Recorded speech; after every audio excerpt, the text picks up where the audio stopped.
Historia real. La prometida que cayó del cielo, Mirta Arriaga, 1858, Guerrero, caída misteriosa. ¿Y si te dijera que, en un pueblo entero, hubo una muerte tan conveniente que todos prefirieron llamarla accidente, aunque por dentro supieran que olía a otra cosa? Historia real. La prometida que cayó del cielo, Mirta Arriaga, 1858, Guerrero, caída misteriosa. Quédate, porque esta historia no se sostiene por lo que se ve, sino por lo que se escondió. Una boda que parecía salvar a una familia, un amor que debía desaparecer, un hombre que confundía matrimonio con propiedad, y un mirador donde el viento aún carga, como un eco, un grito que nunca se registró en ningún papel. Si te quedas hasta el final, vas a entender exactamente cómo se construye una versión oficial cuando el poder tiene amigos, cómo se vuelve normal que nadie pregunte, y por qué a veces una mujer no muere solo por una caída, sino por todo lo que la empujó antes. En octubre de 1858, Taxco no era solo un pueblo de calles empedradas y techos rojizos, era una vitrina de lo que valía y lo que no valía. Había familias con apellido y haciendas con cercas largas, y había gente que trabajaba esas tierras sin que su nombre importara. La plata seguía marcando conversaciones y decisiones, la política se oía en murmullos, porque el país estaba inquieto y los rumores viajaban más rápido que los correos. Pero en las casas grandes, cuando había boda, el mundo se detenía. La boda era un acto público, una firma sin tinta, una manera de decir aquí manda esta gente y aquí la sangre se mezcla con sangre. Por eso, cuando se anunció que Mirta Arriaga se casaría con don Esteban Uriarte, el hijo del hacendado más influyente de la región, la noticia no fue solo romántica, fue económica, social, inevitable. La gente la repetía como si repitiera una oración, y cada repetición le quitaba un poco de aire a Mirta, sin que nadie lo notara. El 14 de octubre, la tarde caía densa sobre los cerros. En la casa de los Arriaga, Mirta terminó de probarse el vestido por última vez. Era satén francés color marfil, con encajes finos en el cuello y en las mangas, de esos que no se conseguían en Taxco, de esos que el dinero traía desde lejos como si el dinero pudiera comprar prestigio y también tranquilidad. Ese vestido había cruzado caminos de tierra en carreta, había pasado por manos nerviosas, por costuras repetidas, por ojos vigilantes, como si el vestido no fuera tela, sino destino. Mirta se miró en un espejo de cuerpo entero que su padre mandó traer desde Veracruz, un espejo pesado, con marco que brillaba, y lo que vio no fue la alegría que todos esperaban. Vio una joven de 21 años con ojos verdes poco comunes en esa zona, con piel clara, con el cabello negro cayéndole en ondas largas. Y vio también una mirada que parecía estar en otro sitio, como si el reflejo no devolviera a Mirta, sino a alguien que ya estaba siendo despedida. Su madre, doña Soledad, apareció en el umbral sin entrar de golpe. Se quedó ahí un instante, observando con esa mezcla rara que tienen las madres cuando sienten orgullo y, al mismo tiempo, una punzada que no se atreven a nombrar. ¿Te gusta, hija?, preguntó, y su voz buscó sonar ligera, pero el cuerpo la traicionó. Las manos se quedaron entrelazadas, como si se estuviera amarrando a sí misma para no temblar. Mirta sintió sin entusiasmo. Doña Soledad se acercó, acomodó un pliegue mínimo, como si corrigiera una arruga que no existía, porque a veces se toca la tela para no tocar la verdad. Mañana serás la señora de Uriarte, dijo con orgullo de palabra y cansancio en el fondo. La esposa del hombre más influyente entre aquí y Chilpancingo. Tu padre y yo trabajamos toda la vida para darte este futuro. Mirta tragó saliva. Lo sé, mamá. Su madre la miró con una firmeza que solo aparece cuando alguien que ama sospecha que algo está mal. Entonces, ¿por qué tienes esa cara? Mirta sostuvo la mirada lo suficiente para no parecer culpable, pero no lo suficiente para no parecer humana. Nervios, nada más. Doña Soledad esperó, como esperando que la hija se quebrara y le dijera lo que realmente le quemaba por dentro. Pero no pasó. Y entonces la madre eligió la salida que muchas madres de esa época elegían, no por crueldad, sino por miedo, tranquilizar con frases, cerrar con frases, tapar con frases. Esteban es buen hombre, dijo. Tal vez no sea cariñoso, pero te dará seguridad, respeto, una casa grande. Eso es más de lo que muchas pueden soñar. Mirta repitió, con voz opaca, lo sé. Su madre besó su frente, le arregló un mechón, y salió, dejándola sola con el vestido, con el espejo, con el peso de un mañana que parecía una piedra. Mirta se quitó el vestido con cuidado y lo colgó en el armario de cedro como si colgara una mortaja. Se cambió a un vestido sencillo de algodón azul, de esos que le recordaban que, antes de ser prometida, era persona. Necesitaba aire. Necesitaba estar lejos de las manos que acomodaban y las bocas que ordenaban. Salió de la casa sin avisar, evitando la vista de los mozos, cruzando el patio con pasos rápidos, y tomó el sendero que subía hacia el mirador, un acantilado desde donde se veía el valle entero, las montañas lejanas, y donde el silencio parecía hablar más claro que cualquier salón. El cielo ya tenía tonos de herida abierta cuando Mirta llegó. Y ahí, junto al borde, estaba él. Alto, delgado, ropa simple, sombrero de palma. Su rostro mostraba el sol y el trabajo. Sus ojos oscuros, la urgencia. Mirta lo nombró sin querer, como si el nombre se le escapara del pecho, Vicente. Él se quitó el sombrero. Mirta. Y por un momento, el mundo fue solo eso, un nombre dicho con cuidado, una presencia que no juzgaba. Pensé que vendrías, dijo él. Mirta tragó saliva. No debería estar aquí. Mañana te casas, respondió Vicente, como si esa frase le doliera a él también. Lo sé. Hubo silencio, pero no vacío, un silencio lleno de cosas que en esa sociedad no se podían decir. Vicente Solano había trabajado en la hacienda desde joven. A los 28 ya era capataz de confianza de don Rodolfo Arriaga. Conocía la tierra, los hombres, los cambios del clima, los caminos secretos. Pero lo que más inquietaba a los de arriba no era su fuerza, sino su cabeza. Vicente había aprendido a leer, a escribir lo suficiente, y tenía una forma rara de mirar a Mirta, no como adorno, no como premio, sino como persona. Por eso, en 3 años, sus conversaciones habían pasado de lo casual a lo buscado, de lo buscado a lo prohibido. Mirta había encontrado en Vicente lo que no hallaba en su clase, alguien que escuchaba. Vicente había encontrado en Mirta lo que la vida casi nunca le dio, alguien que lo miraba como igual. ¿Eres feliz?, preguntó Vicente de pronto, y la pregunta no fue suave, fue directa, porque la suavidad a veces solo sirve para que la mentira siga viva. Mirta cerró los ojos y sintió el viento en el rostro, el olor a tierra húmeda, a pino, a flores silvestres. La felicidad no es algo que podamos escoger, dijo con voz baja. No para mujeres como yo. Vicente dio un paso, sin tocarla, pero acercándose a la verdad. Eso es mentira. Mirta abrió los ojos. Cállate. Vicente apretó la mandíbula. ¿Por qué? Porque duele. Tú sabes que Esteban Uriarte no te ama. Ni siquiera te conoce.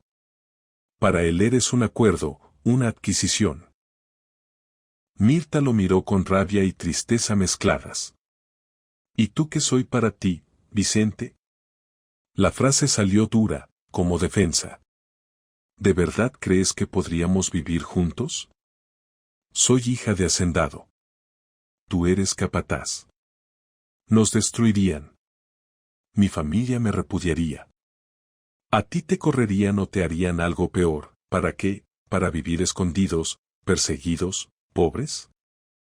Vicente respiró hondo, como si ya hubiera pensado todo eso 1000 veces.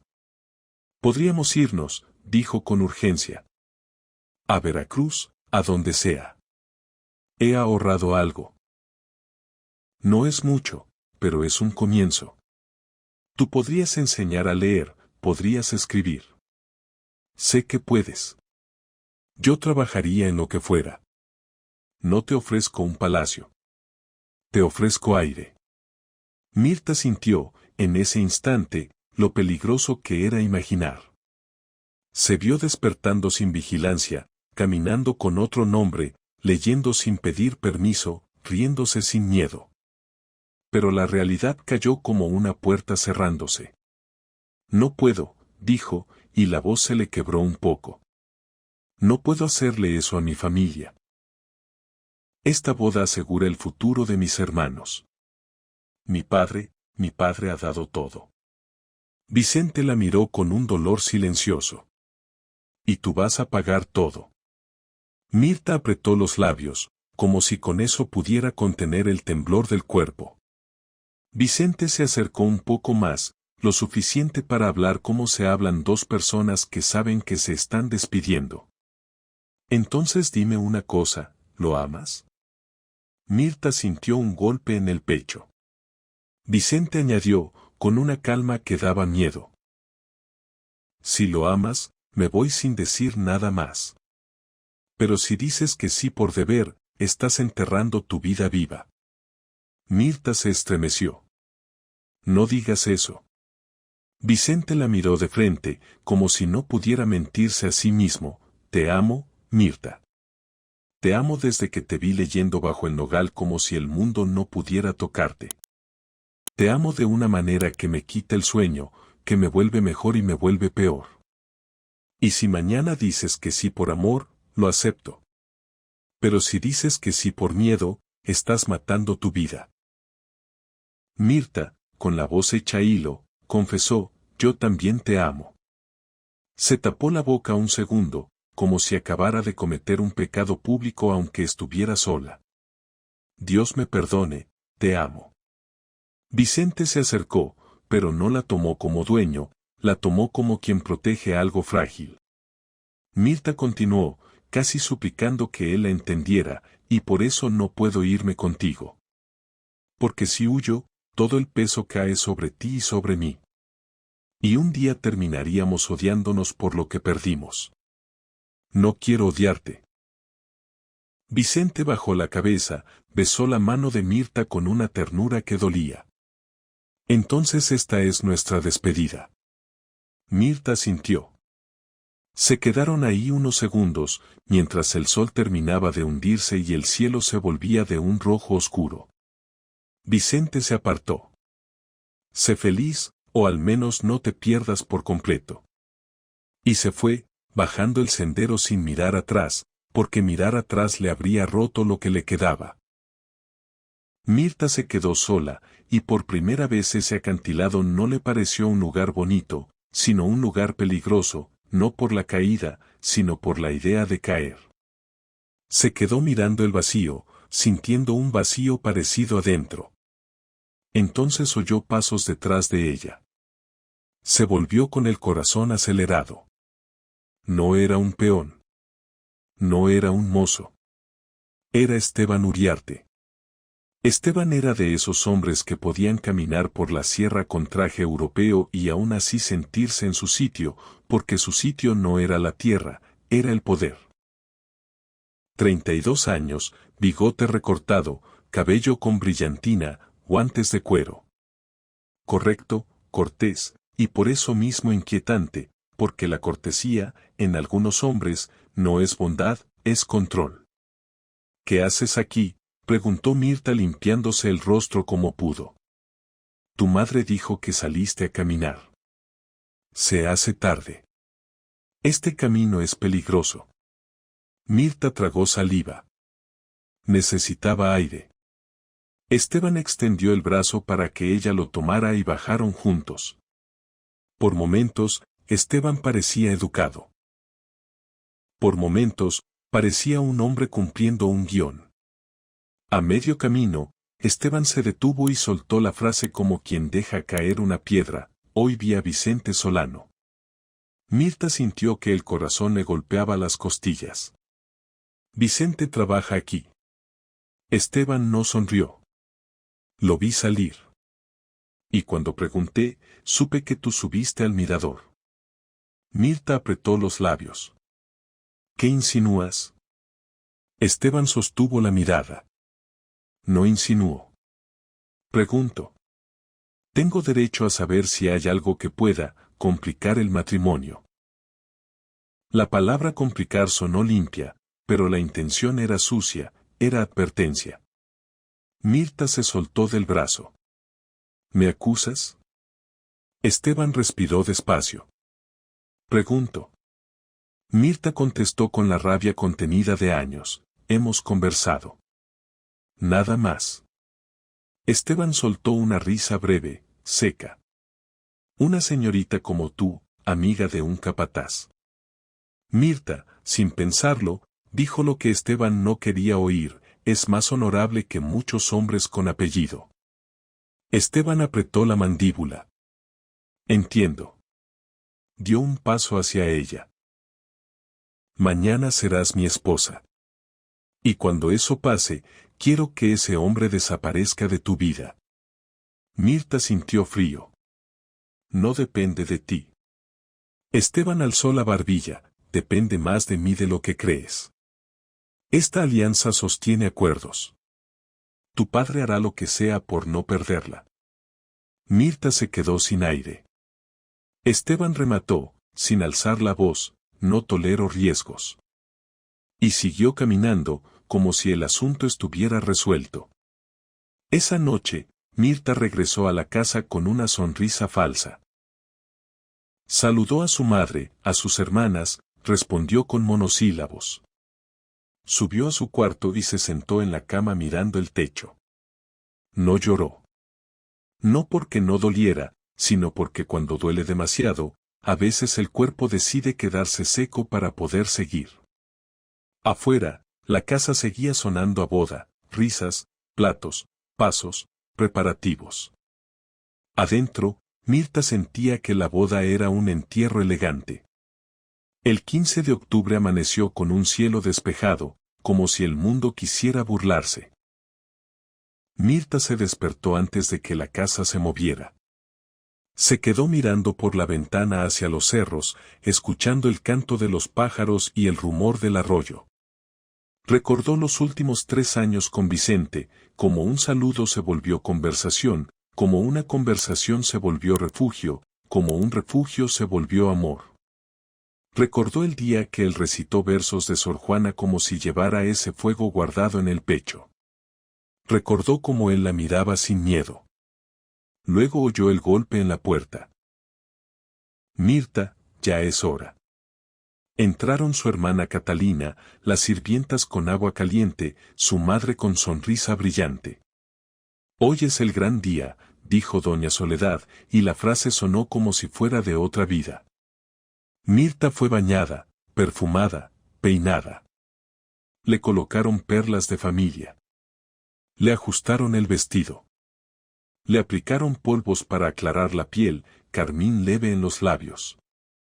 Cuando se miró al espejo, vio una imagen perfecta y, por dentro, un silencio. Don Rodolfo apareció con traje negro, orgullo y emoción. «Mi niña, ¿estás lista?». Mirta sintió. Su padre la abrazó. Olía a tabaco de pipa y a aceite de bergamota. Mirta pensó, por un segundo, si él entendería alguna vez lo que estaba pasando, o si él también vivía cumpliendo un papel sin preguntarse demasiado. Las campanas sonaron. La carreta los llevó por caminos polvosos, bordeados de nopales, magueyes y piedras calientes.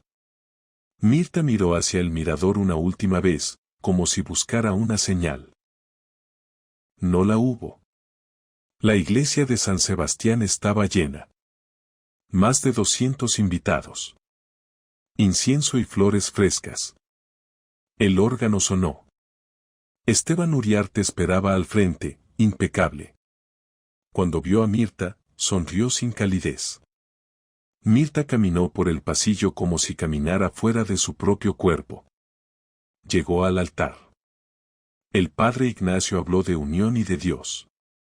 Esteban dijo sí con voz firme. Mirta sintió que el mundo la miraba, y por un instante el aire pareció irse. El sacerdote preguntó, ¿aceptas? Hubo un segundo de silencio que a Mirta le pareció una eternidad. Miró a su padre, a su madre. Vio en ellos sacrificio y miedo. Vio en sus hermanos futuros que dependían de su obediencia. Y entonces, con la voz pequeña, dijo, sí, acepto. En ese instante, sin que nadie lo viera, algo dentro de Mirta se apagó. La recepción fue en la hacienda Uriarte, más grande, más opulenta. Carpas blancas, manteles finos, vajilla europea, comida y bebida de sobra, música, brindis, discursos. Esteban se movía entre hombres importantes como pez en agua. Mirta sonreía como si su rostro no le perteneciera. En un momento subió al segundo piso a tomar aire. Se quedó frente a una ventana. Sintió la casa como una jaula hermosa. Entonces oyó a Esteban detrás, pensé que te encontraría aquí. Él traía una copa. Tenía el brillo del alcohol y el brillo del control. Hicimos lo correcto, dijo. Mirta respondió sin pensarlo, ¿correcto para quién? Esteban la miró con dureza. No empieces. Mirta sintió la rabia subirle por la garganta. No soy tu propiedad. Esteban avanzó. Eres mi esposa. Mirta sostuvo la mirada, soy una persona. La tensión se rompió como se rompe un vidrio, rápido. Mirta mencionó a Vicente, y la bofetada llegó seca, ardiente. Mirta se tambaleó. Esteban la miró como quien pone una marca para recordar quién manda. Nunca vuelvas a compararme con un peón, dijo. Mirta, con la voz baja, respondió, entendido. Bajó a la fiesta con el cabello cubriéndole la mejilla. Nadie preguntó. Nadie quiso ver. Esa noche, en la habitación matrimonial, Esteban cumplió su derecho sin ternura. Mirta cerró los ojos y se fue lejos en su mente, porque el cuerpo no tenía a dónde ir. Cuando terminó, Esteban se durmió. Mirta se quedó despierta mirando el techo, escuchando la respiración pesada de un hombre que ahora tenía permiso social para lastimarla. Pensó en Vicente, ¿ya se habría ido? ¿Estaría empacando su vida en un morral? Pensó en el mirador. Pensó en el vacío. Soñó, al fin, que daba un paso y el mundo se apagaba. Los primeros días fueron rutina y control. Doña Francisca, madre de Esteban, le enseñó a Mirta cómo ser una esposa adecuada, discreta, eficiente, callada. Le habló de herederos como si fueran obligación inevitable.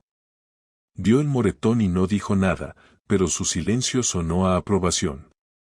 Por las noches, Esteban repetía el mismo ritual. Mirta aprendió a endurecerse. El cuarto día llegó una carta sin remitente. Mirta reconoció la letra antes de abrir. Era Vicente. Le pedía verla en el mirador al atardecer para despedirse antes de irse para siempre. Mirta la leyó 3 veces. La quemó en la chimenea, viendo cómo las palabras se volvían ceniza, pero aún así sintió que esas palabras se le quedaban pegadas a la piel. Esa noche, durante la cena, Esteban anunció un viaje a Chilpancingo. Regresaré tarde, dijo. Mirta sintió una puerta abrirse, una puerta peligrosa. Mirta no se movió esa noche como quien toma una decisión romántica, sino como quien acepta que ya no tiene espacio para seguir tragándose el aire. Quemó la carta y aún así sintió que el papel le seguía ardiendo en la palma, como si las palabras se hubieran quedado pegadas a la piel. Esperó a que la casa se durmiera, escuchó el ritmo de la hacienda como quien aprende un animal. El crujido de la madera, la puerta que se cierra siempre 2 veces, el paso del guardia que se detiene un segundo bajo la lámpara del corredor, el silencio que llega después cuando todos creen que lo importante ya pasó. En la madrugada, Mirta volvió a ver su mejilla en el espejo, la marca ya no roja sino amarillenta, como esas heridas que ya no sorprenden, solo anuncian que la próxima será peor. Y entendió que ese encuentro en el mirador no era una aventura. Era una despedida, y también una forma de sostenerse viva un rato más. Si esta historia te está atrapando, suscríbete y compártela, porque estas historias sobreviven solo cuando alguien las repite en voz alta y no las deja enterradas en accidentes convenientes. A la mañana siguiente, Esteban se fue temprano en el carruaje, con la prisa tranquila de quien manda, sin despedidas largas, sin miradas profundas, como si Mirta fuera parte del inventario de la casa. Regresaré tarde, dijo al final, si todo sale como espero. Y esa frase, sin querer, le dio a Mirta algo parecido a una oportunidad. No una salida, no un escape, una oportunidad mínima, peligrosa, pero real, llegar al mirador, ver a Vicente, despedirse con la dignidad que el resto de su vida ya no le iba a permitir. Mirta pasó la mañana cumpliendo lo que se esperaba de ella, caminando detrás de doña Francisca por los pasillos, escuchando instrucciones que sonaban como órdenes envueltas en educación. Una casa se gobierna con mano firme, decía la suegra, sin sonreír. Si los sirvientes te huelen miedo, te toman el piso, si te huelen debilidad, te pierden el respeto. Mirta sentía en los momentos exactos como si su mente estuviera ahí, pero por dentro. O contaba el tiempo. No el tiempo del reloj, sino el tiempo de las puertas, a qué hora la cocina se llena, a qué hora el patio se vacía, a qué hora la suegra se encierra para su siesta. Me retiraré a descansar, anunció doña Francisca después del almuerzo, como quien decreta un descanso para todos. No me molestes a menos que sea una emergencia. Mirta bajó la mirada. Sí, señora. Y esperó. Esperó a escuchar el sonido de la puerta cerrándose. Esperó a que el pasillo quedara quieto. Esperó a que el aire de la casa se aflojara un poco. Entonces subió a su habitación con un cuidado casi ridículo, como si cada escalón pudiera delatarla. Se cambió a un vestido sencillo, de viaje, y se cubrió el cabello con un rebozo oscuro, no para esconderse del mundo, sino para esconderse de la mirada de la hacienda, que todo lo juzgaba. Tomó la puerta trasera, la que usaban los sirvientes, porque en una casa grande, una figura con rebozo era invisible si caminaba con decisión. Pasó por detrás de los corrales, bordeó los muros de piedra, evitó el camino principal donde algún peón podría reconocerla y hacer una reverencia que la delatara. El sol bajaba lento, y el aire comenzaba a refrescar, pero Mirta llevaba el corazón caliente, apurado, como si su pecho fuera el carruaje y no sus piernas. Cada tanto se detenía a escuchar, un caballo resoplando, un pájaro alzando el vuelo, un ladrido lejano. Se obligaba a no correr, porque correr era sospechoso, y porque correr en la sierra, en falda larga, era pedir una caída antes de tiempo. Cruzó el tramo de tierra que conectaba las propiedades, tomó un atajo entre pinos y rocas que solo conocía quien había pasado años escapándose de la vigilancia familiar para ir a leer a solas. En ese camino, por primera vez en días, Mirta sintió que sus pensamientos eran suyos. El mundo no cambió, la boda no se deshizo, Esteban seguía siendo su dueño ante la ley y ante la iglesia, pero al menos ese sendero le devolvía un pedazo de sí misma, el derecho mínimo de caminar sin pedir permiso. Y al mismo tiempo, le devolvía el miedo. Porque sabía que el miedo no era solo al que dirán, era al castigo, era al encierro, era a que ese hombre la volviera a tocar con rabia.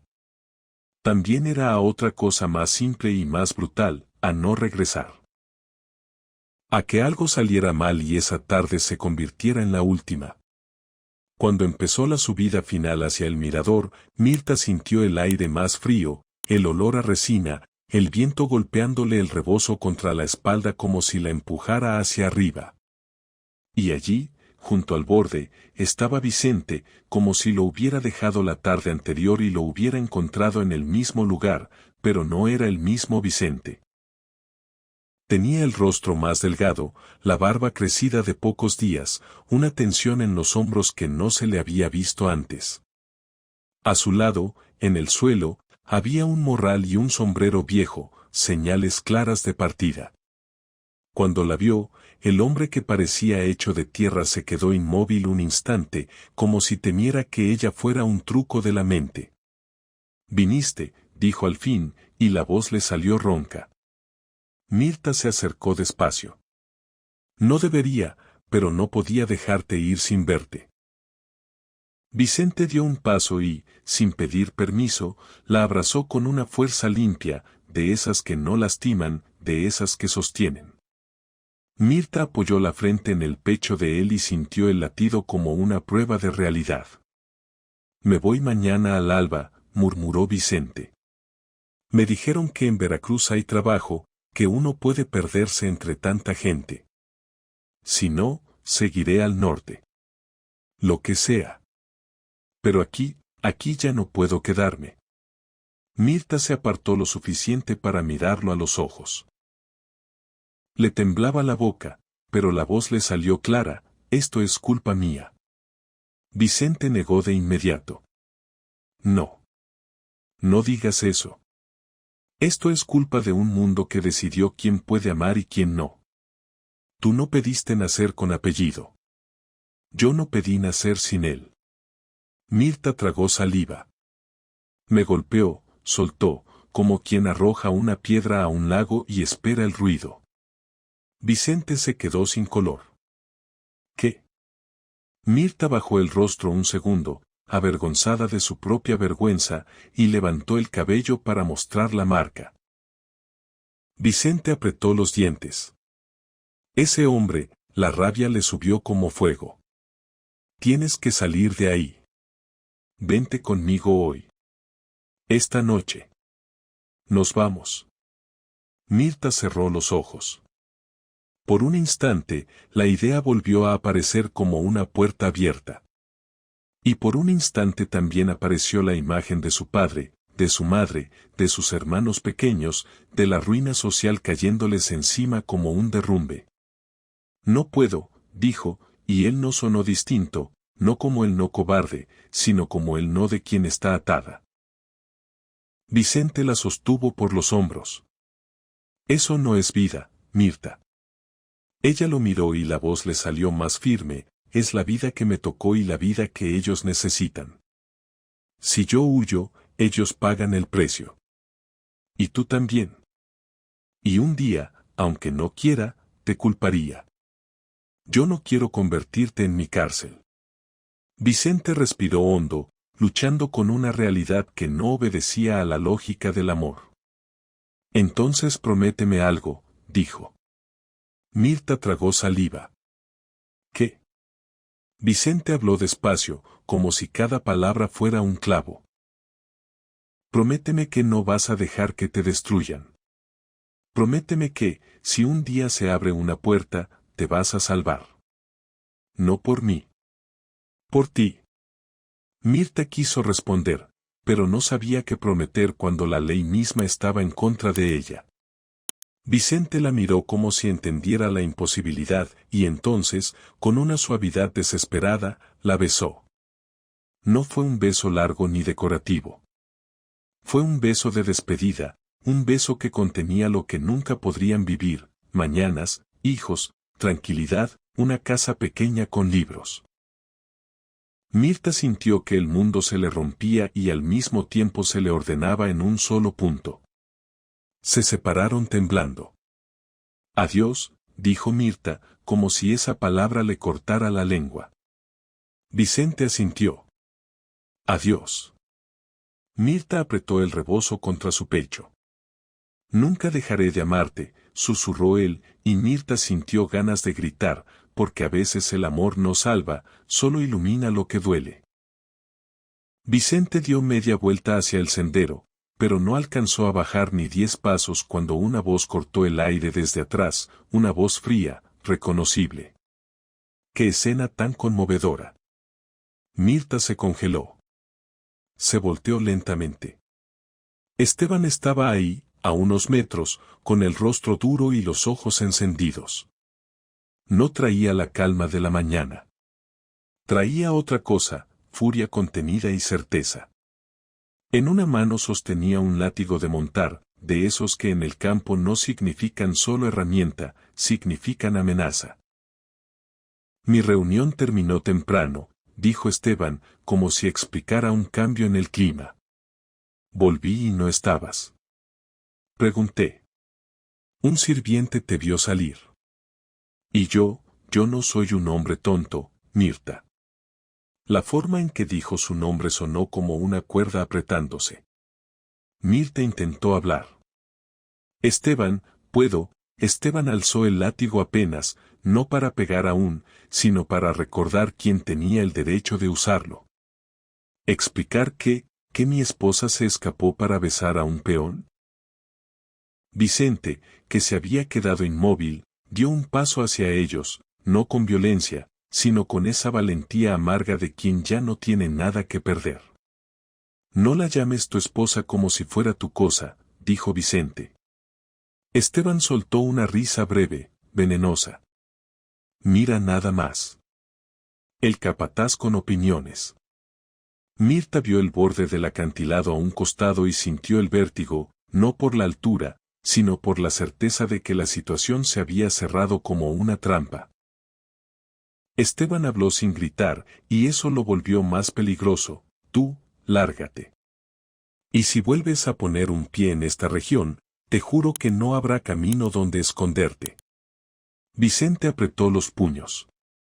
Si le haces daño, Esteban lo cortó con una mirada, yo puedo hacer lo que quiera. La ley me cubre. Y tú no eres nadie. Mirta sintió una punzada helada.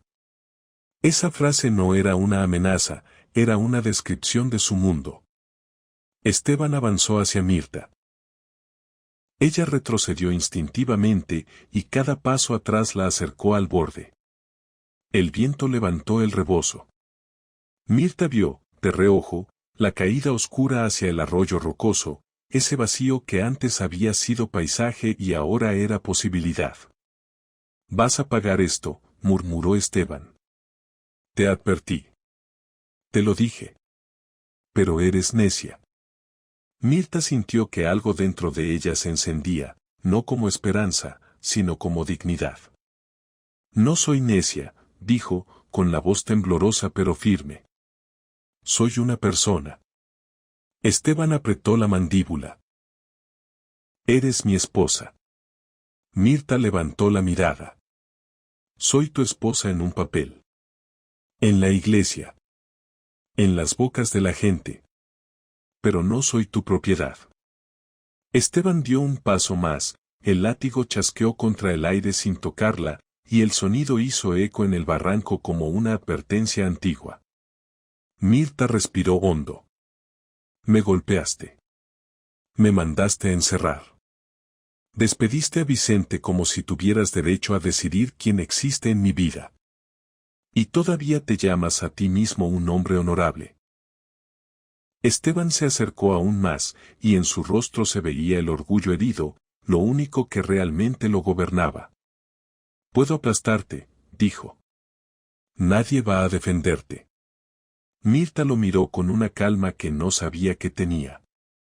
Entonces prefiero ser nada, susurró, y esa frase no fue un reto romántico, fue el límite de una vida asfixiada. Lo que pasó después, lo que ocurrió exactamente en el borde de ese acantilado, se volvió el centro de la leyenda y también el centro del silencio. Esteban, años después, contó una versión limpia, dijo que Mirta, al verse descubierta, entró en pánico, que retrocedió llorando, que él intentó calmarla, que extendió la mano para sujetarla, pero que Mirta dio un paso en falso y cayó. Que él gritó, que intentó alcanzarla, que fue imposible. Esa fue la historia oficial, la que se repitió porque era cómoda, la prometida nerviosa, la mujer frágil, el accidente trágico. Pero hubo detalles, desde el primer día, que no encajaron con esa comodidad. Porque quienes vivían cerca del mirador, peones y pastores que conocían el sonido del viento como se conoce el propio nombre, dijeron que esa tarde no escucharon un solo grito. Dijeron que escucharon dos. Primero el de Mirta, agudo, corto, como si el aire se le hubiera ido de golpe. Y luego, casi pegado, otro grito masculino, pero no de horror, de rabia. Algunos aseguraron haber oído el chasquido del látigo una vez. Otros juraron que oyeron golpes de botas corriendo hacia abajo. Y aunque nadie lo dijo en público ese mismo día, muchos lo pensaron: si fue accidente, ¿por qué el esposo volvió con el rostro intacto y las manos temblorosas como si hubiera sostenido algo con fuerza? La noche cayó rápido. Esteban regresó a la hacienda con el rebozo de Mirta doblado en el brazo, o eso dijo uno de los sirvientes que lo vio entrar por el patio trasero. Esteban gritó órdenes, mandó hombres con antorchas. Busquen, exigió, y su voz sonaba a teatro bien ensayado. El padre de Mirta fue avisado. Doña Soledad soltó un grito que se oyó en toda la casa Arriaga. Vicente. Vicente desapareció. Nadie lo vio volver al pueblo esa noche. Nadie lo vio llorar. Nadie lo vio defenderse. Solo se supo que, al amanecer, ya no estaba. El cuerpo de Mirta se recuperó al día siguiente, cuando la luz hizo posible bajar al arroyo. Estaba en las rocas, rota por la caída, con el vestido manchado de polvo, con el cabello pegado al rostro. Y aún en ese estado, hubo quien vio lo que no debía verse.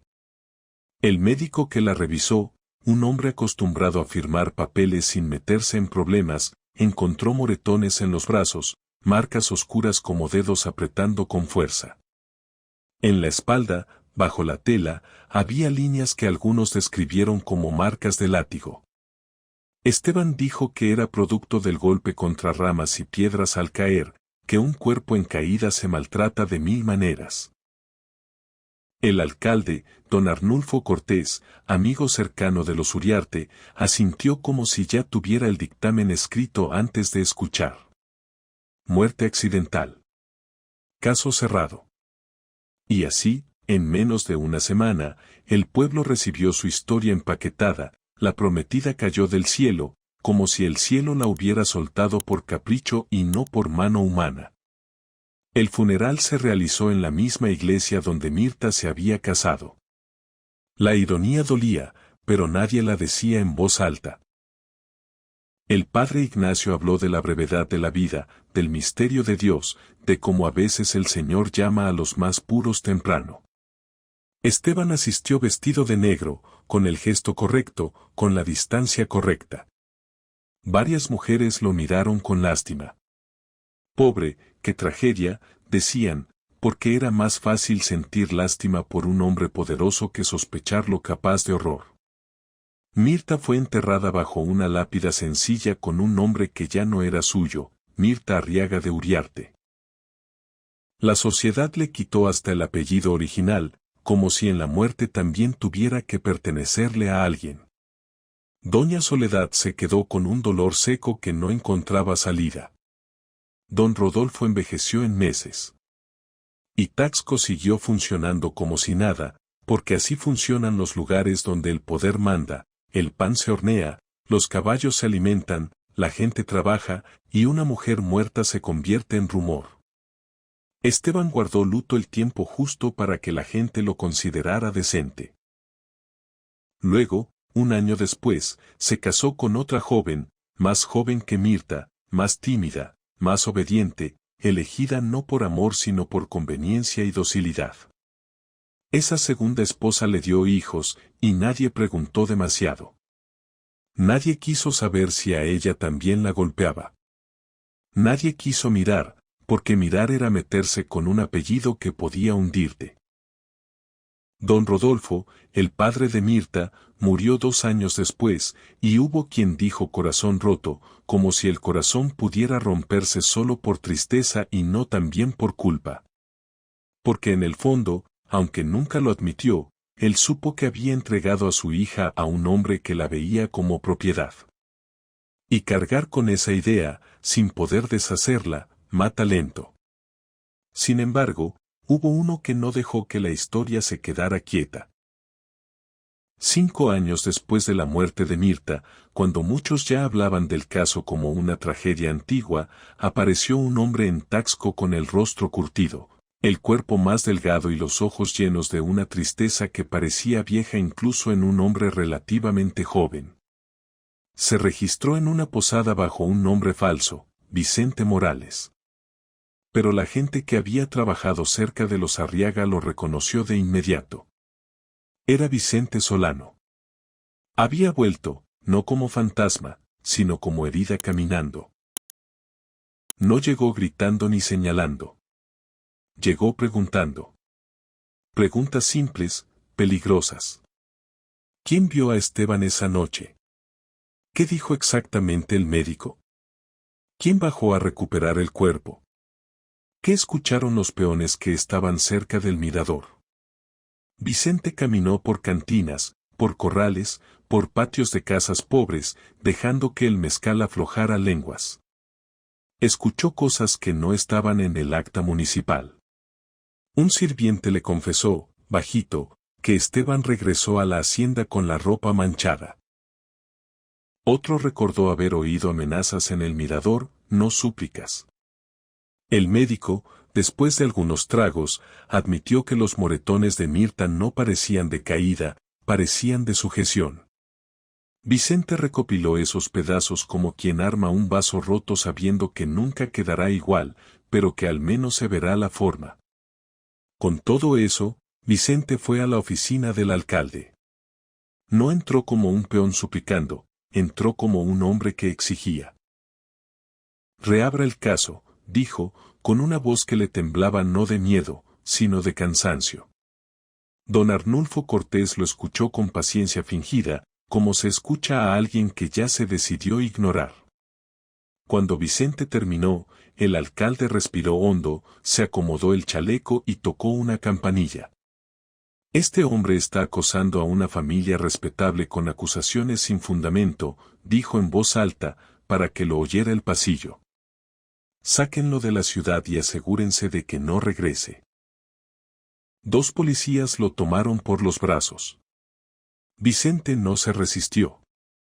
Solo pidió una cosa. Déjenme ir al cementerio. Nadie quiso concederle, pero él se zafó lo suficiente para correr en la noche, como quien corre sin importar la consecuencia. Llegó a la tumba de Mirta, se arrodilló y habló con ella en voz baja. No para que lo oyera el mundo, sino para que lo oyera la tierra. Prometió no dejar de buscar justicia, no dejar que su muerte se quedara en accidente. Prometió algo que sonaba imposible. Y luego lo sacaron de Taxco como si fuera basura, a golpes, a empujones, con amenazas. Pero Vicente se fue con una cosa que no pudieron quitarle, la certeza. Los años siguientes, Vicente fue apareciendo en distintos pueblos de Guerrero como un hombre que no buscaba vida nueva, sino cierre. Preguntaba en silencio, investigaba como podía, cargaba el nombre de Mirta como si fuera un oficio. Nadie importante lo quería escuchar. Los Uriarte tenían influencia, amigos, dinero. Y lo más eficaz de todo. Tenían costumbre. Porque cuando un pueblo se acostumbra a que los poderosos salgan intactos, la justicia se vuelve una palabra decorativa. En 1872, 14 años después de la muerte de Mirta, Esteban Uriarte murió en su propia hacienda. La causa oficial fue un infarto. Nadie se sorprendió, era hombre de negocios, de carácter, de vida dura. Pero los sirvientes contaron otra cosa, en voz baja, como se cuentan las cosas que dan miedo. Dijeron que la noche de su muerte, Esteban despertó gritando. Que sudaba como si hubiera corrido. Que hablaba con alguien que no estaba. Que se levantó de la cama como un poseído, que salió al pasillo y se desplomó agarrándose el pecho. Y que antes de caer dijo una sola palabra, repetida, rota, como si le arrancaran algo por dentro: perdón, perdón, perdón. Algunos juraron que en esa misma noche se oyó el viento golpeando las ventanas como si alguien llamara desde afuera. Otros dijeron que vieron una sombra blanca junto al dormitorio. Nadie lo puso en actas. Pero el rumor se quedó, porque a veces el pueblo no puede dar justicia, pero sí puede conservar una especie de sentencia moral. Vicente supo de la muerte de Esteban por boca de un viajero. No celebró. No levantó los brazos. No sintió triunfo. Sintió vacío. Porque la muerte del culpable no devuelve a la víctima. Aún así, Vicente regresó a Taxco una última vez. Fue al cementerio. La lápida estaba gastada, el nombre casi borrado por el tiempo y el sol.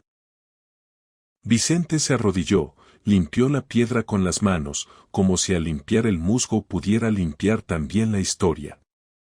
Sacó de su morral un libro viejo, gastado, un volumen de Sor Juana, el mismo que Mirta le había mostrado años atrás, el mismo que él había llevado consigo como si fuera un talismán. Lo dejó sobre la tumba. Te fallé, susurró. No pude salvarte. Pero nunca dejé de amarte ni un día. Se quedó en silencio largo, y luego se levantó y se fue, sin mirar atrás. La historia de Mirta, con el tiempo, se volvió cuento. Las abuelas la contaban a los nietos con moralejas distintas según el gusto de quien narraba.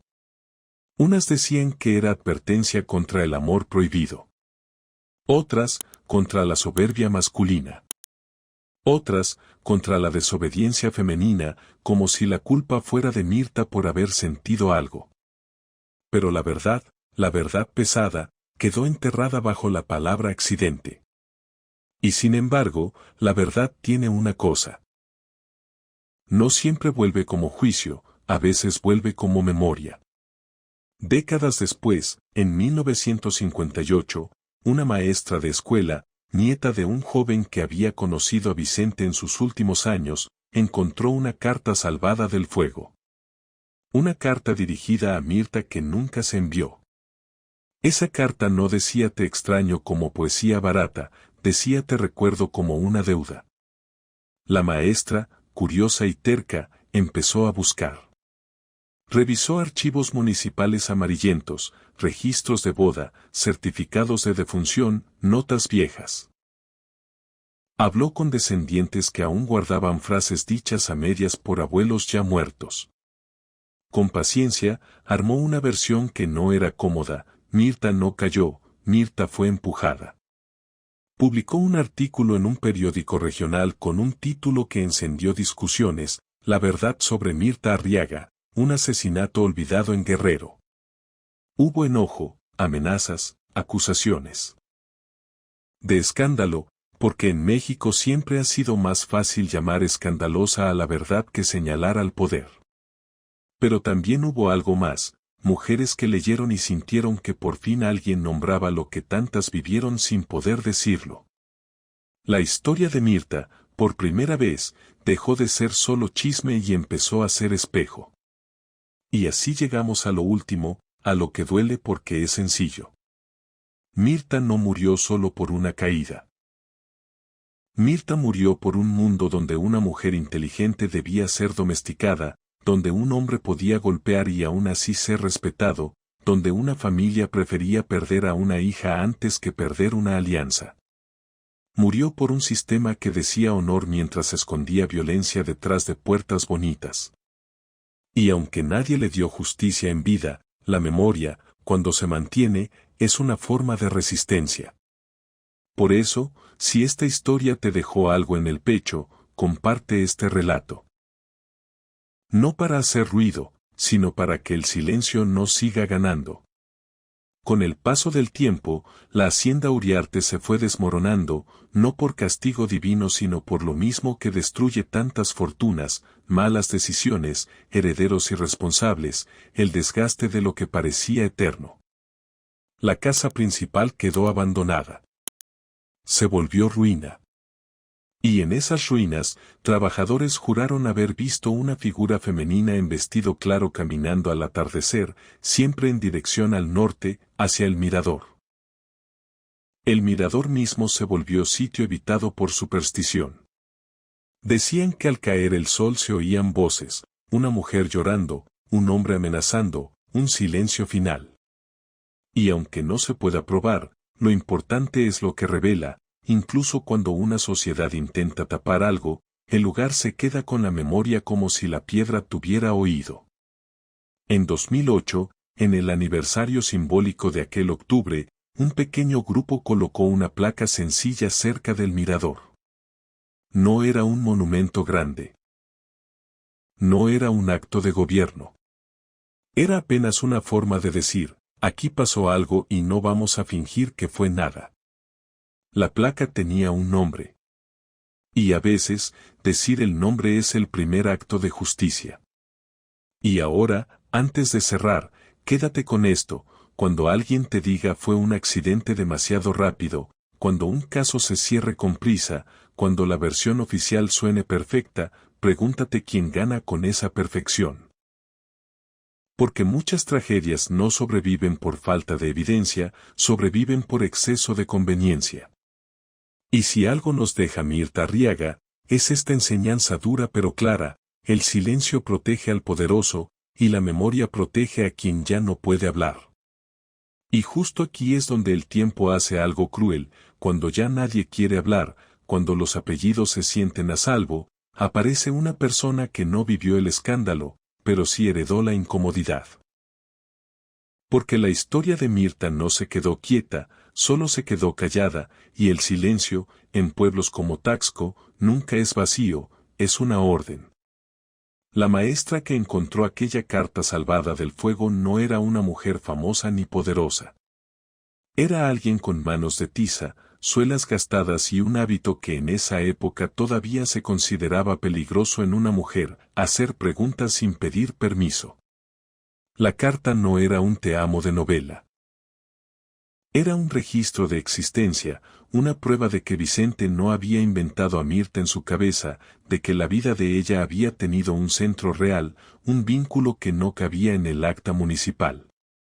La carta hablaba de detalles cotidianos que nadie inventa con precisión, el olor del nogal después de la lluvia, el sonido del arroyo que se vuelve más fuerte cuando cae la tarde, la forma en que Mirta inclinaba la cabeza al leer como si estuviera escuchando a alguien.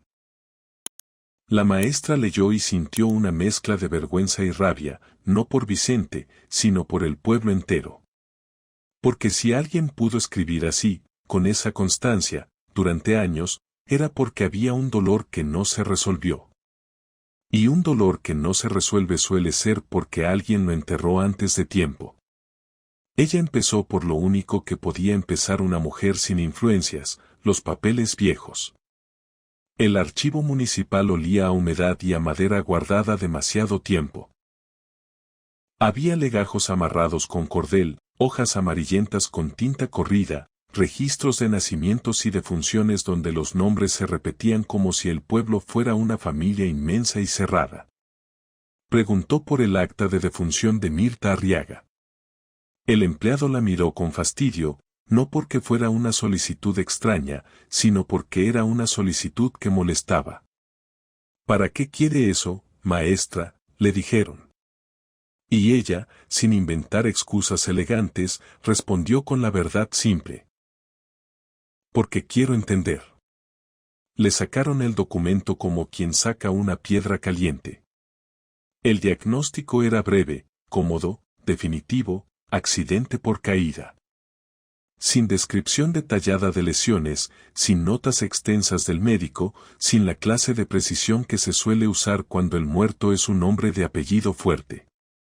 Y ahí, en esa falta de detalles, la maestra empezó a reconocer el patrón. Cuando el poder está cerca, el papel se vuelve corto.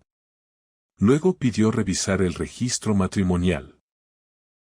Encontró la inscripción de la boda, el nombre del sacerdote, la firma de testigos. Y leyó con los ojos clavados en lo que no estaba escrito. No había nada que registrar el conflicto, el silencio de Mirta antes del sí, el apretón de mano de Esteban, el miedo de doña Soledad. Por supuesto que no. Los registros oficiales jamás anotan lo que de verdad ocurre. Anotan lo que conviene que quede como verdad. Aún así, la maestra siguió. Preguntó por los periódicos de la época. La hemeroteca local estaba incompleta, páginas faltantes, recortes guardados por familias que solo preservaban lo que les convenía. Encontró una nota mínima, trágico accidente de joven esposa en el Mirador. 2 líneas. Un luto social. Ninguna pregunta. Entonces dejó los papeles y fue por lo que realmente guarda la verdad en los pueblos, la memoria vieja. Buscó a los ancianos. Los que ya no tenían nada que ganar. Los que podían hablar porque los Uriarte ya no podían castigarlos con el mismo filo. La primera puerta que tocó fue la de una mujer de manos temblorosas, una viuda que había sido niña cuando Mirta murió. Al principio no quiso hablar. Eso ya pasó, dijo. Eso no se toca. Y luego, como si las palabras se le salieran por cansancio, murmuró algo que a la maestra se le quedó clavado. Mi mamá decía que la pobre no se cayó. La tiraron. La viuda se persignó como si pedir perdón pudiera borrar lo dicho. No escriba mi nombre, suplicó. Y ahí la maestra entendió la regla silenciosa, incluso décadas después, el miedo seguía vivo. Siguió buscando. Llegó con un hombre que había sido mozo en la hacienda Uriarte cuando era adolescente. El hombre la recibió en el patio, mirando antes a los lados, como si el viento pudiera delatarlo. Yo vi a don Esteban esa noche, dijo por fin, y le costó decir vi como si fuera un delito. Volvió tarde. No entró por la puerta grande. Venía por atrás, como cuando alguien no quiere ser visto. La maestra le preguntó cómo lo sabía. El hombre tragó saliva. Porque yo estaba alimentando a los caballos. Él me gritó que me fuera. Pero yo alcancé a ver la manga, manchada. No dijo sangre al principio. Le costó. Manchada de oscuro. La maestra insistió con cuidado. ¿Y Mirta? El hombre bajó la vista. A Mirta la buscaron como se busca para que la gente vea que se busca. No como se busca cuando de verdad se quiere encontrar. La maestra reunió testimonios así, a pedazos, como quien arma un rompecabezas sabiendo que hay piezas que ya no existen. Fue con otro anciano, un exalbañil que había trabajado años después en arreglos de la hacienda. El hombre le dijo algo que parecía pequeño pero no lo era. En el cuarto donde dormía don Esteban, siempre hacía frío, aunque fuera verano. Y los perros no querían entrar. Ni los perros. Esa frase sonaba a superstición, sí, pero también sonaba a culpa acumulada. Porque los animales no entienden de política, pero sí entienden de miedo. Luego buscó al médico. No al médico de 1858, ese ya estaba enterrado, sino a su hijo, y luego al sobrino, hasta llegar a un nieto que guardaba papeles familiares. En una caja encontró un cuaderno viejo. No decía Mirta en letras grandes, pero había una anotación de aquellos días. Una frase ambigua, golpes en brazos. No coincide. Y luego, otra anotación más pequeña, me pidieron discreción. Ahí estaba el esqueleto de la verdad, no coincidía, pero se pidió silencio. Y el silencio se concedió. En cada paso, la maestra entendía una cosa más dolorosa, el caso no se cerró por falta de pruebas, se cerró por exceso de conveniencia. Y aun cuando la familia Uriarte ya había perdido parte de su poder, todavía quedaba el prestigio, todavía quedaba la costumbre social de no ensuciar apellidos en público. La maestra empezó a recibir advertencias. Primero fueron comentarios: tenga cuidado, maestra. Luego fueron mensajes más claros: ¿para qué revuelve? Luego fueron amenazas disfrazadas de preocupación: usted tiene alumnos. No querrá problemas. Y aún así, ella siguió, porque cuando una historia te mira desde una carta, ya no puedes fingir que no la viste. Pasaron meses.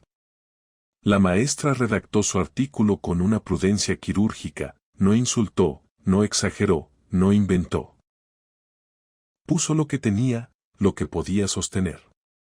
Describió los moretones, describió los rumores del segundo grito, describió la prisa del alcalde, describió la desaparición de Vicente. No dijo esto es un hecho absoluto como si fuera juez. Dijo, esto no encaja, esto fue tapado, esto merece ser nombrado. Y aún así, cuando el texto salió impreso, el pueblo se estremeció como si hubiera caído un rayo en plena plaza. Algunos la insultaron.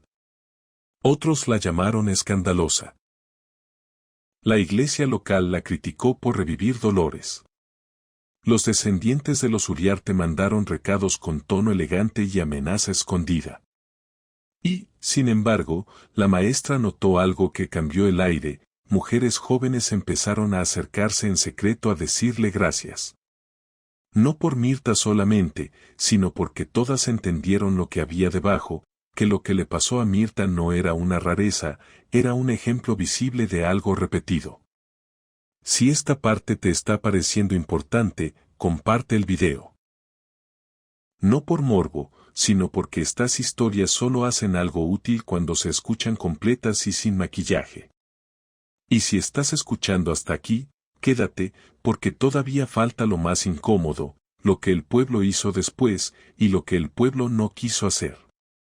El artículo no reabrió el caso en tribunales, porque ¿cómo lo haría un texto 100 años después? No había culpable vivo, no había juez dispuesto, no había interés político. Pero sí abrió una grieta en la memoria colectiva.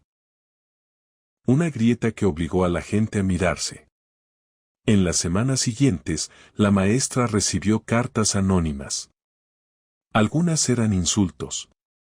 Otras eran confesiones. Una, en particular, estaba escrita con letra temblorosa: yo escuché el látigo. Nada más.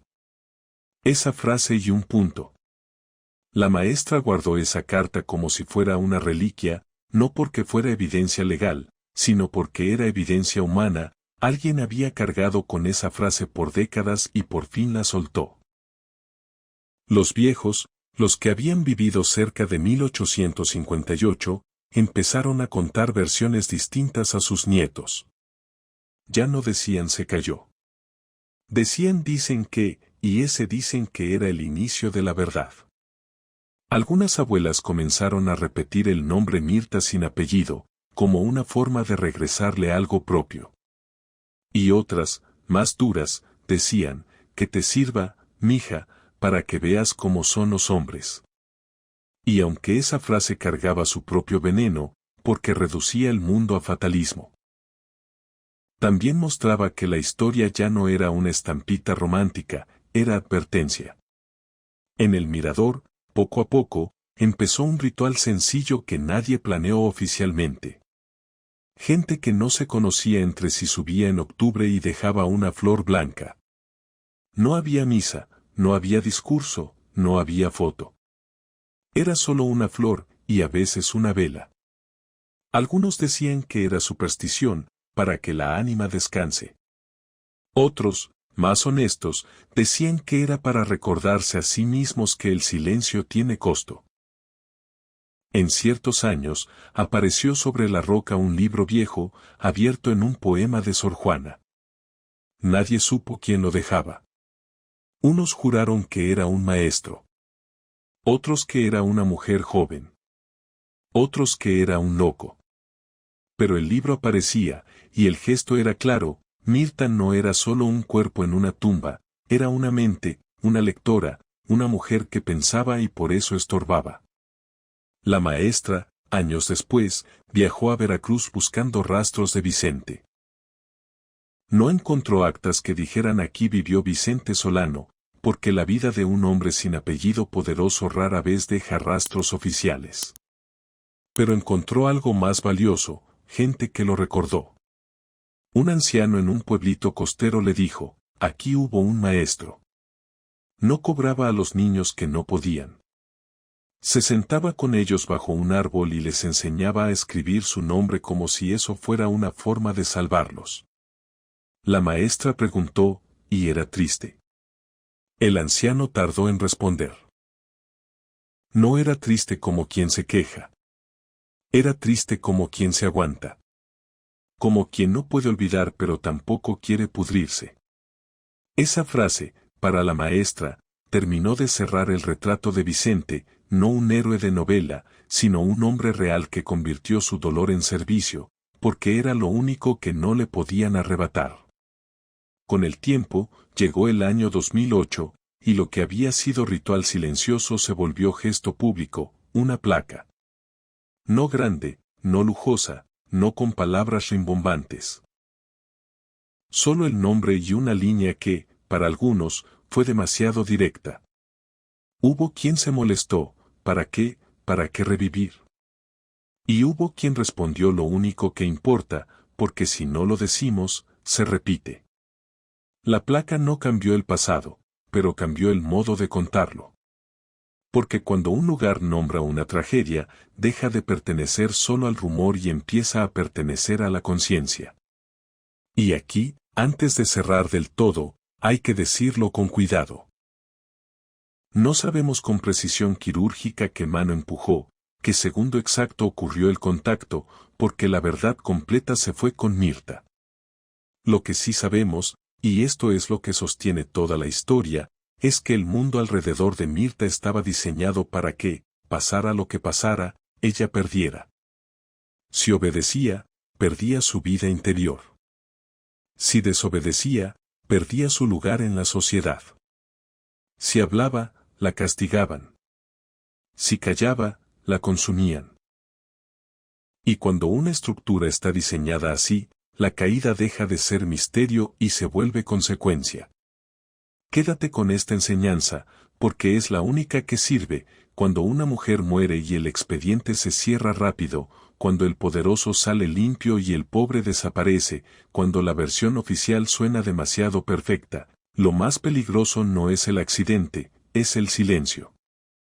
El silencio convierte el abuso en costumbre. El silencio convierte la culpa en herencia. Y la memoria, aunque no sea justicia legal, es lo único que puede romper esa costumbre. Si llegaste hasta aquí, gracias por escuchar sin prisa.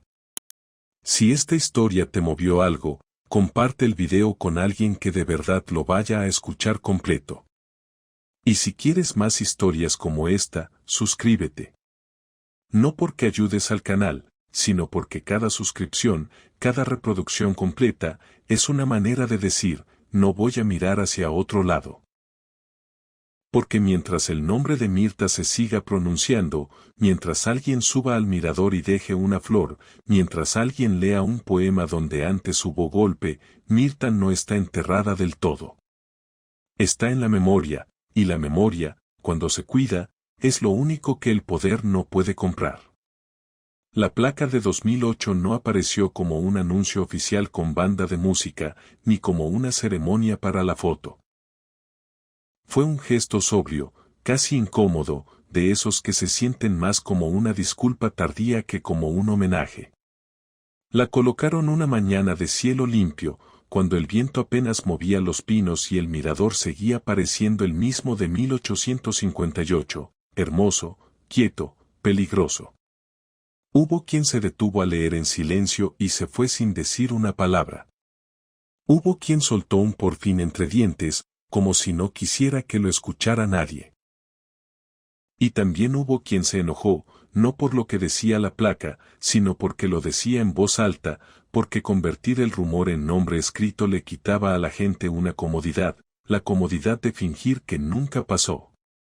Esa incomodidad fue el verdadero inicio de la segunda vida de Mirta, no la vida que ella debió vivir, sino la vida que su historia empezaba a tener por fin sin permiso de los Uriarte, sin permiso del alcalde, sin permiso de nadie. Y entonces ocurrió algo curioso. Las versiones que antes se repetían como una sola voz empezaron a separarse. Como si el pueblo, al sentirse observado por una placa, por un nombre grabado, por una memoria que ya no cabía en la cocina, se hubiera visto obligado a definirse. La maestra que investigó en 1958 seguía siendo un nombre que algunos pronunciaban con respeto y otros con desprecio, pero lo cierto es que su texto había hecho algo profundo. Obligó a la gente a decidir si quería ser parte del encubrimiento o parte del recuerdo. Y cuando una comunidad toma esa decisión, aunque sea en susurros, las grietas se abren por todos lados. A partir de ahí, empezaron a aparecer detalles que nunca habían salido juntos en una sola conversación. Una mujer mayor, que había sido niña de recados en la hacienda Uriarte años después de la muerte de Mirta, contó por primera vez algo que siempre había guardado por miedo a parecer loca. Que en los pasillos de la casa, cuando la madrugada estaba quieta, se escuchaban pasos que no eran de sirvientes ni de patrones, pasos ligeros, como de alguien descalzo, y que una vez, al abrir una puerta, vio una sombra blanca que no se movía como persona, sino como humo. Nadie lo registró como prueba de nada, porque no lo era, pero el detalle tenía valor por otra razón. Demostraba que la culpa se había quedado viviendo ahí, y cuando la culpa se queda en una casa, aunque la casa se caiga, la historia se queda flotando. Otra versión, más terrenal y todavía más dura, venía de un viejo peón que trabajó con el padre de Mirta. Ese hombre, ya casi sin voz, dijo que la tarde previa a la boda había visto a Vicente en la herrería, con las manos apretadas como quien está conteniéndose para no hacer algo desesperado. No era un hombre de pleito, insistió, pero ese día caminaba como si trajera una piedra en el pecho. El peón contó que Vicente pidió permiso para ausentarse la noche del mirador, y que el caporal, sin saber a qué iba, le dio pase porque era buen trabajador. Ese dato parecía mínimo, pero ayudaba a entender algo esencial: Vicente no era un fantasma inventado por los chismes, era un hombre real, con horario, con responsabilidades, con permiso de salida. Y si Vicente era real, entonces Mirta también lo era en el sentido más completo, con conversaciones, con encuentros, con una vida interior que no aparece en el acta de matrimonio. Pero el testimonio que más se repetía, el que más se enredaba entre bocas, era el del segundo grito. Algunos decían que fueron 2 gritos seguidos, como si uno contestara al otro. Otros decían que el segundo no fue grito sino una palabra, una amenaza que el viento arrastró. Nadie se ponía de acuerdo. Lo único constante era que, cada vez que alguien contaba ese detalle, bajaba la voz al final, como si la garganta todavía sintiera el peso de lo prohibido. Y eso, aunque no sea prueba, es señal: la gente no baja la voz cuando cuenta algo que no importa. La gente baja la voz cuando cuenta algo que todavía puede provocar castigo, aunque hayan pasado generaciones. La maestra de 1958, con la paciencia de quien sabe que la verdad no llega de golpe, intentó conseguir la pieza más difícil. El punto exacto donde la versión oficial se volvió intocable. Y ahí volvió a salir el mismo nombre, el alcalde. Arnulfo Cortés, amigo de los Uriarte, hombre de manos limpias en público y de favores en privado. Encontró un registro de gasto municipal de esos días, pago por servicio extraordinario de vigilancia y traslado nocturno. No decía muerte, no decía mirador, no decía cuerpo. Pero en un pueblo donde todos se conocen, un traslado nocturno con vigilancia extraordinaria no se hace por capricho. Se hace cuando alguien quiere controlar quién ve qué y cuándo. Conforme se acercaba al centro del asunto, empezó la presión. La primera presión fue social, la más silenciosa, puertas que antes se abrían y ahora se cerraban. Saludos que antes eran cordiales y se volvieron fríos. Padres de familia que le dijeron con falsedad amable, maestra, mejor dedíquese a enseñar, no a andar levantando polvo. Luego vino algo peor, el rumor. Empezaron a decir que la maestra quería fama, que le gustaba el escándalo, que tenía algo personal contra los Uriarte. Es el mismo mecanismo de siempre, cuando una mujer dice una verdad incómoda, el pueblo intenta convertirla en un defecto de carácter para no enfrentar el contenido. La maestra no respondió con gritos ni con pleito, porque sabía que eso los alimentaba. Respondió publicando, dejando el texto como una piedra en el camino. Una vez que está escrito, ya no depende del humor de la plaza. El día que se imprimió el artículo, hubo algo que nadie esperaba. Un hombre joven, descendiente lejano de los Uriarte, apareció en la escuela. No llegó a gritar ni a amenazar. Llegó con una cortesía dura, de esas que se sienten como un cuchillo bien pulido. Le dijo a la maestra que estaba manchando un apellido y que debía medir consecuencias. La maestra lo miró con calma y le contestó algo que le salió desde la garganta, no desde el orgullo: el apellido no se mancha con palabras, se mancha con hechos. El hombre se fue sin decir más, pero el mensaje quedó: la familia no quería justicia, quería control de la narrativa. Y el control de la narrativa era exactamente lo que había matado a Mirta en primer lugar. Si estás escuchando esto y ya te diste cuenta de por qué esta historia sigue doliendo, suscríbete ahora. No por costumbre, sino porque este tipo de relatos no se sostienen con curiosidad de un minuto. Se sostienen con gente que escucha completo, con gente que no se va cuando el tema se pone incómodo. Y si conoces a alguien a quien le gustan estas historias por misterio, compárteselo, pero dile que aquí el misterio no es un juego, el misterio es la forma elegante en que el poder tapa una verdad. Ahora, hay algo que la maestra jamás pudo resolver con documentos, que pasó con Vicente después de 1858, ese vacío que la historia deja como herida abierta. Porque Vicente desaparece del registro como desaparecen los pobres, sin acta, sin noticia, sin despedida pública. Lo que sí existe son rastros humanos, migajas de memoria en lugares donde la gente todavía guarda nombres aunque no tenga papel. En Veracruz, años después, varios ancianos mencionaron a un maestro que enseñaba a leer sin cobrar y que no hablaba de su pasado a menos que fuera necesario. Decían que cuando algún hombre golpeaba a su mujer en la calle, ese maestro no se metía como bravucón, no se ponía a insultar, se acercaba, se plantaba al lado y con una voz calma decía: no la toque. No es suyo. Esa frase, tan sencilla, tan peligrosa para su época, parecía la continuación natural de un hombre que un día vio cómo la idea de propiedad había destruido una vida. Y los que lo conocieron decían otra cosa, que nunca toleró que se hablara de Mirta como la que se cayó. Cuando escuchaba esa frase, se quedaba inmóvil, como si el cuerpo le recordara un golpe. Y entonces corregía, sin alzar la voz, la que la dejaron caer.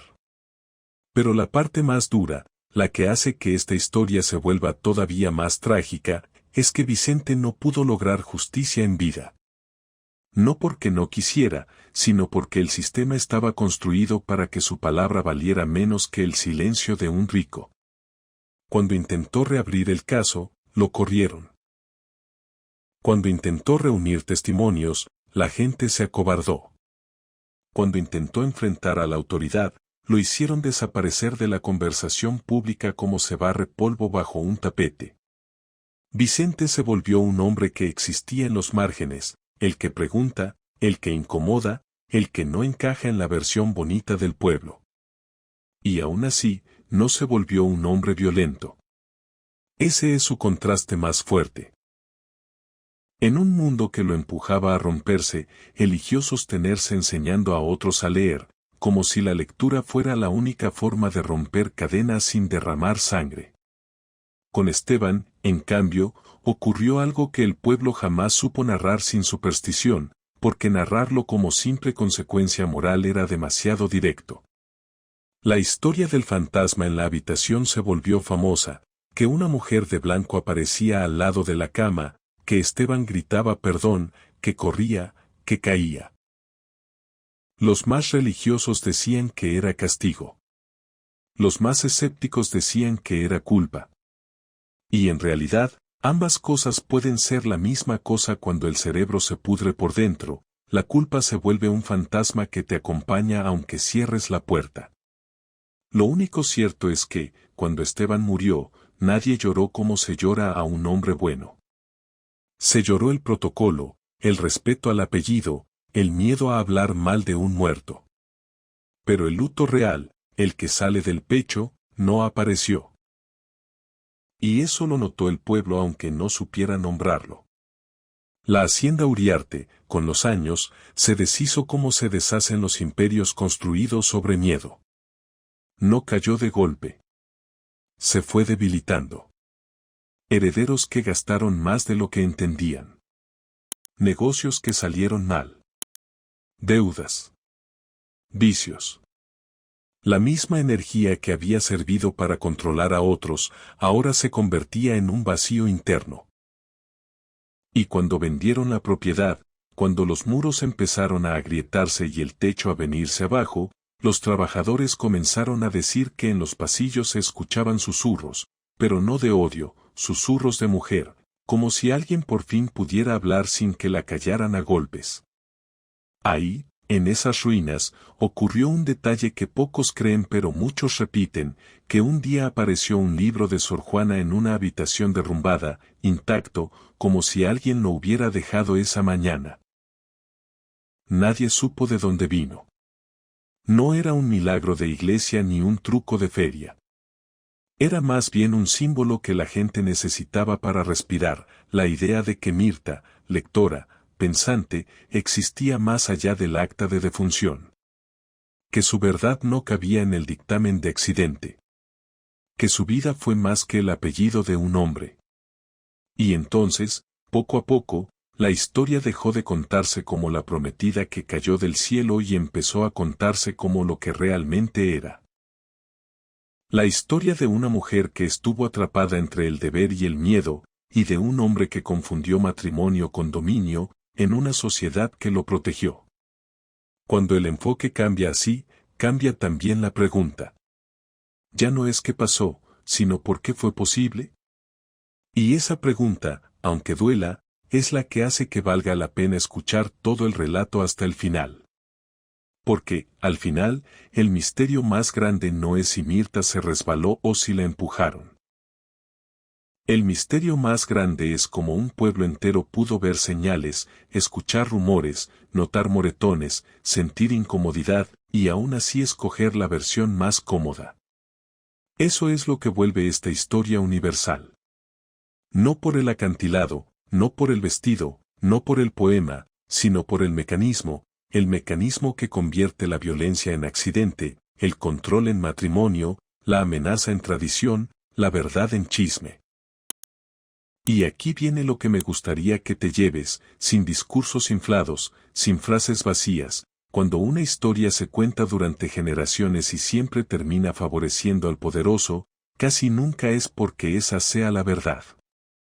Es porque esa es la versión que sobrevivió. La verdad real suele estar en los bordes. En una carta que se salva del fuego, en un moretón que no coincide, en un segundo grito que nadie quiere repetir en voz alta, en una maestra que se atreve a escribir lo que todos piensan pero nadie firma. Ese primer año, después de que apareció la placa en el mirador, la gente no subió en masa. Subieron de uno en uno, o de dos en dos, como quien no quiere ser visto haciendo algo incómodo. Un hombre dejó un ramo de rosas blancas sin decir palabra y se fue con la cabeza baja. Una mujer se quedó un rato mirando el valle, apretando el rebozo contra el pecho, como si el viento le estuviera contando algo. Un muchacho leyó el nombre en voz alta, Mirta Arriaga, y su abuela, que venía detrás, le corrigió con una voz temblorosa, dilo bien, para que no se nos olvide otra vez. No hubo aplausos. No hubo música. Hubo silencio, y ese silencio, por primera vez, ya no era el silencio cómplice que la mató, sino un silencio de duelo verdadero, de esos que llegan tarde, pero llegan. Esa tarde ocurrió un detalle que se volvió parte de la nueva memoria del lugar. Cuando el sol empezó a bajar y el cielo se pintó del mismo naranja viejo que Mirta vio aquella última noche, una ráfaga de viento cruzó el borde del acantilado y levantó polvo y hojas secas. Nada sobrenatural, nada de película. Solo viento. Pero la manera en que el viento se llevó las hojas hizo que varias personas se miraran entre sí, como si hubieran entendido lo mismo sin decirlo, que el mirador no necesitaba fantasmas para ser un sitio pesado, le bastaba con ser el escenario donde una mujer fue empujada al silencio, y donde durante 100 años se prefirió hablar de accidente para no hablar de responsabilidad.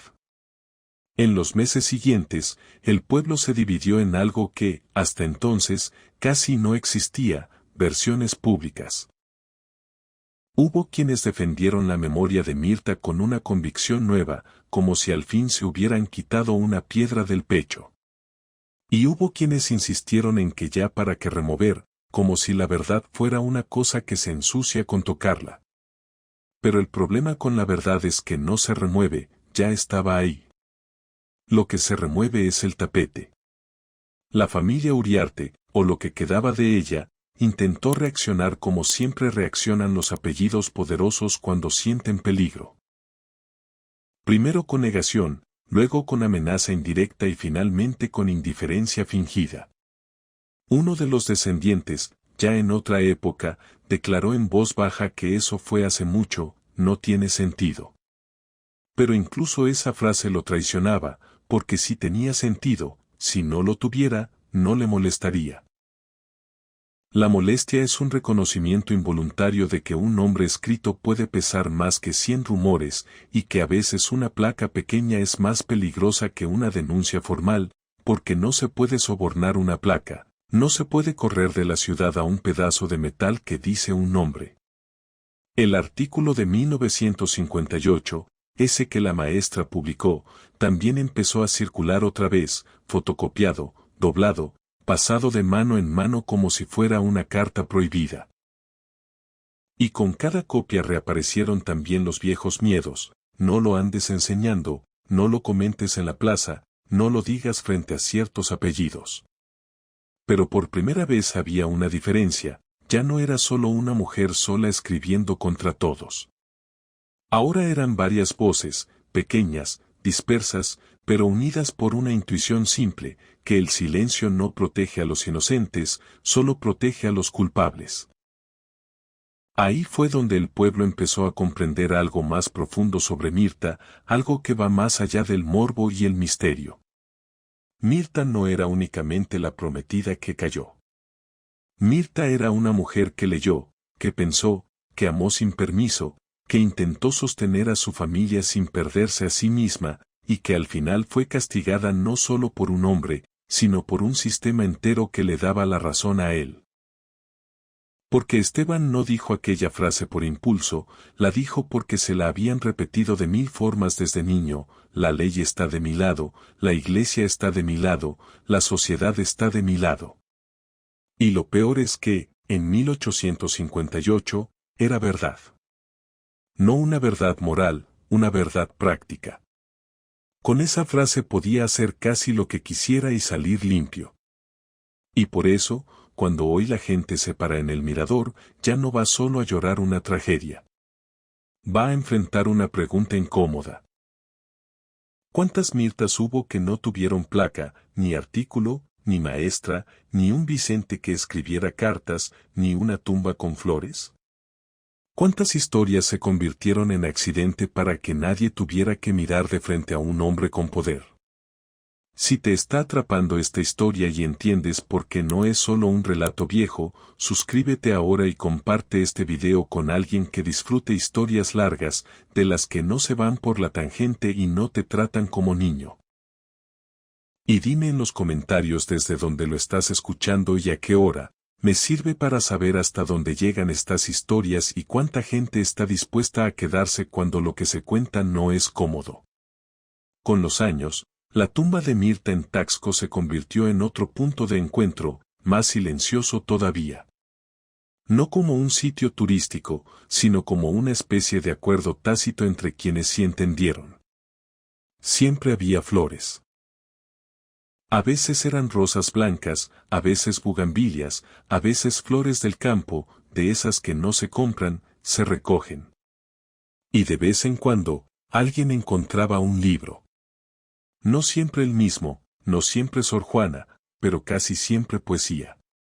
Como si la gente, sin conocerla, hubiera entendido que lo único verdaderamente propio de Mirta no era el apellido del esposo, ni el título de señora, ni el lugar de su boda, sino su cabeza. Su forma de mirar el mundo, su hambre de palabras, su necesidad de pensar. ¿Quién dejaba esas flores? Nadie lo supo con certeza. Hubo quien juró haber visto a un hombre mayor, de sombrero gastado, que se arrodillaba unos minutos y se iba sin hablar con nadie. Otros decían que era una mujer joven que subía cada año el 15 de octubre, dejaba el ramo, tocaba la lápida con 2 dedos y se marchaba. Podía ser cualquiera. Y quizás eso era lo más justo.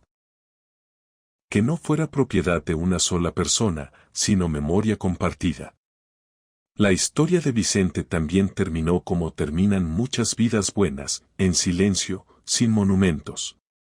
Murió lejos, con pocas cosas, con un peso en el pecho que no se le quitó nunca, pero con una dignidad rara para su época, la dignidad de quien no se volvió cruel a pesar de haber sido aplastado. Sus cartas se quemaron, sí, y eso duele porque es otra forma de asesinato, un asesinato de memoria. Pero una carta sobrevivió, al menos una, y a veces una sola hoja basta para mantener vivo un fuego cuando todo lo demás se vuelve ceniza. Esa hoja le dio a la maestra la pista, y la pista se volvió artículo, y el artículo se volvió conversación, y la conversación se volvió placa. Y la placa se volvió visita. Y la visita se volvió flores. Así funciona la memoria cuando por fin decide caminar. Ahora, lo último que queda por decir no es una acusación ni un sermón. Es una lección simple que Mirta dejó sin querer y que nosotros, los que escuchamos, sí podemos elegir. Hay historias que se sostienen durante generaciones porque son bonitas. Y hay historias que se sostienen porque son necesarias. La de Mirta es necesaria porque muestra lo que pasa cuando una comunidad confunde respeto con encubrimiento. Cuando prefiere proteger un apellido antes que proteger una vida. Cuando escucha 2 gritos y decide recordar solo uno. Cuando ve moretones y decide llamarlos cosas de pareja. Cuando ve a una mujer apagarse y lo llama carácter nervioso. Mirta no murió solo por una caída, murió por una suma de silencios. Y si hay algo que podemos hacer hoy, más de 160 años después, no es jugar a detectives, ni inventar fantasmas para sentir escalofrío. Es algo mucho más difícil, no repetir el mecanismo. No participar del silencio cuando el silencio está protegiendo al que golpea, al que controla, al que humilla. Porque la tragedia real no es que existan hombres como Esteban, la tragedia real es que la sociedad les haga espacio, les ponga alfombra, les ofrezca excusas. Así termina la historia de Mirta Arriaga, la prometida que cayó del cielo según la versión cómoda, pero que, en la versión completa, fue empujada por el peso de una época y por la mano de un hombre que creyó que su esposa era un objeto. Y termina también la historia de Vicente, que no pudo salvarla, pero se negó a olvidarla, y en esa terquedad triste dejó una semilla que tardó décadas en germinar. Lo que no se pudo hacer en tribunales se hizo en memoria. Lo que no se pudo gritar en 1858 se escribió en 1958. Lo que no se pudo decir en la plaza se grabó en una placa en 2008. Y mientras alguien suba al mirador, lea su nombre sin bajar la voz y deje una flor sin pedir permiso, Mirta no está enterrada del todo en el silencio. Si te quedaste hasta el final, te pido un favor sencillo, comparte este video con alguien que valore historias largas y con peso, y suscríbete si quieres que sigamos contando estas bodas malditas con el mismo tono, sin morbo barato, sin relleno, y con respeto por quienes fueron silenciadas. Y dime en los comentarios, ¿tú qué crees que fue lo más cruel de todo esto, el golpe final, o el silencio que vino después?